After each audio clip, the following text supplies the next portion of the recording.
many different ways to shoot the stars in the night sky, but the key is to keep things simple when you're just starting out. So, for that reason, this video isn't going to teach you how to create amazing multi-row stitched panoramas of the Milky Way or how to photograph star trails. Instead, start with 5 easy to understand tips for beginners on how to get outdoors and start capturing the amazing heavens that are above our heads.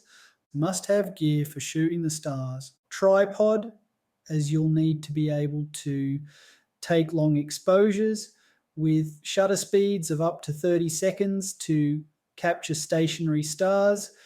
A camera and lens with a wide aperture and focal length, ideally an aperture capable of between f1.4 to f4 and a focal length as wide as 14 to 24 millimeters on a full frame camera, 10 to 18 millimeters on a crop sensor camera. The wider the focal length you use, the more Milky Way you can fit into your frame, but the smaller the Milky Way will appear in the frame. My personal favorite lens to use is the Nikon 24mm, as I prefer the Milky Way looking larger in my images.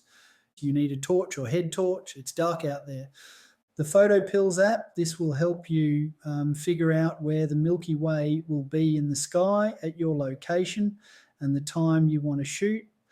PhotoPills is worth every cent of the approximate $20 one-off fee, and without it, you'll just be guessing wildly. Before I go out on an astrophotography shoot, I always check the moon phases. As a new moon or close to it is best to create the dark skies required to make the stars show up well in an image. The PhotoPills app is also invaluable for figuring out the direction and height of the Milky Way in the sky at any given time, as well as the sun and moonrise set. Though the new moon gives you the best dark skies, it's okay to have a little moon if it's backlit and low in the shot to help light your foreground. And I will sometimes shoot on nights where there is up to a 30% moon visible. Any more than this and you'll start to find the Milky Way gets washed out. I wouldn't attempt to shoot a composition that had both the stars and the moon in the frame, as the moon will be very overpowering. Different times of the year mean you'll have to shoot at different times of the evening or early morning, while the Milky Way is low enough in the sky. My favorite months to shoot the Milky Way are May to June for rising Milky Way image, and September to October for setting Milky Way. That's because the hours are more sociable for shooting during these months. Shooting at night is hard. You have to find a way to let enough light in so you can see your image, but you have to remember it is very dark. You need to make the exposure triangle work for you, but the limiting factor is your shutter speed, as you can't shoot too long or your stars will start to trail due to the Earth's rotation. There is no one size fits all. When it comes to the right settings, it's specific to your camera and lens combo. I recommend using the PhotoPills Spot Stars function to put in your camera, lens, and desired aperture info to give you the correct shutter speed. This will be different for your camera and lens. For example, with f2.8 lenses, you might find you can shoot up to 15 or 20 seconds. Do not rely on the 500 rule. It does not take into account any of the specific camera and lens info outlined above. If you are shooting at a widest aperture of f2.8 or f4, I recommend that you stay with this. But if you have a prime lens with a very wide angle like f1.4, you may find you can shoot at f1.8, which is what I tend to do. If you are shooting in a very dark sky location, you may need to shoot at ISO 6400 or ISO 10,000 to make the camera sensor sensitive enough to collect the light required. The downside of shooting at a very high ISO is that you will then get a noisy or grainy image. Unfortunately, it's the trade off that has to be made. Noise is also more apparent with larger full frame and high megapixel sensors. Once you feel confident in capturing single Milky Way images, you can move on to more advanced techniques. This might mean taking multiple shots and stacking these in software like Starry Landscape Stacker or Sequata to reduce the high ISO noise. You can also take a separate foreground image at a much lower ISO to further improve, the noise in the final result and blend these together in Photoshop. It's really important to practice and perfect your basic settings before you start attempting more complicated techniques. While white balance can be changed in post-production, I far prefer shooting with a more neutral looking night sky. So I will normally select a Kelvin white balance of 4200 to begin, and then adjust depending on the colors I see when I'm out in the field. The white balance of the sky can vary significantly from location to location and night to night, with various airglow tones changing the inherent color of the sky. Sometimes it looks far more pinky purple, and other times more blue green.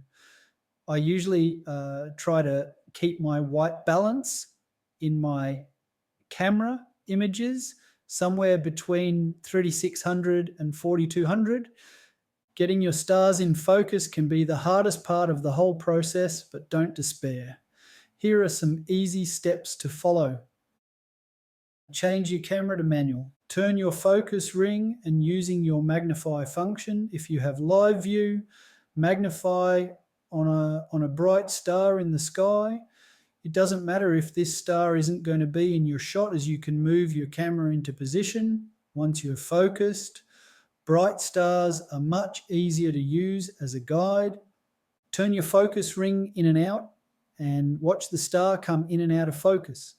Choose the point at which the star appears smallest and most like a pinpoint. Take a test shot and then, using playback zoom in, to check the results from the middle of your composition. Are your stars round and small? If not, it will be one of two problems. Either they are big and blurry, i.e. out of focus, or you might have elongated looking stars, generally a sign you are getting star trails, so you might need to reduce the shutter speed time. And don't worry if your stars at the edges are not as sharp as those in the middle. They generally won't be due to the barrel distortion of a wide-angle lens. To create a great Milky Way shot, you still need to include a good foreground composition, whether that is a mountain range, lake reflections, a jetty, rock formations, a building or a beach, etc. It is equally important to get an interesting composition as it is to have the entire Milky Way in the frame. I also enjoy shooting the tail end of the Milky Way with interesting compositions in a more south-facing direction. At certain times of the year, you can also see several of the planets lined up in the night sky. I was lucky enough to see Saturn, Jupiter, and Mars all in the sky one evening. Jupiter top left, Saturn in the middle, and Mars bottom right. Don't be put off by a few clouds. Obviously, you can't capture the Milky Way through thick cloud, but you'll be surprised just how cool your shots can look with some scattered cloud and the Milky Way peeking through. Sometimes you'll be in the mood for capturing stars and it'll be a full moon or near to it. Don't despair. There are still some really cool night shots to be had under a moonlit sky. There's nothing quite like seeing a shot of the Milky Way come alive in your viewfinder to give you a real buzz and to make you eager for more. I'll never forget the first time I captured the Milky Way, and though I knew very little about what I was doing, I still came away with shots I thought were great at the time. It's all about learning and enjoying the process of getting more skillful with your shots. If you want to learn how to shoot the Milky Way, I am going to reinstate the events that we used to have before COVID hit us. So keep an eye peeled on the Perth Astro Group's page for likely dates for events. Just a tip, if you're an OCD type person, plan time free for around the new moon every month. To stay updated with my latest content, please subscribe to my YouTube channel and click the notification bell. This way, you'll receive alerts whenever I upload new videos.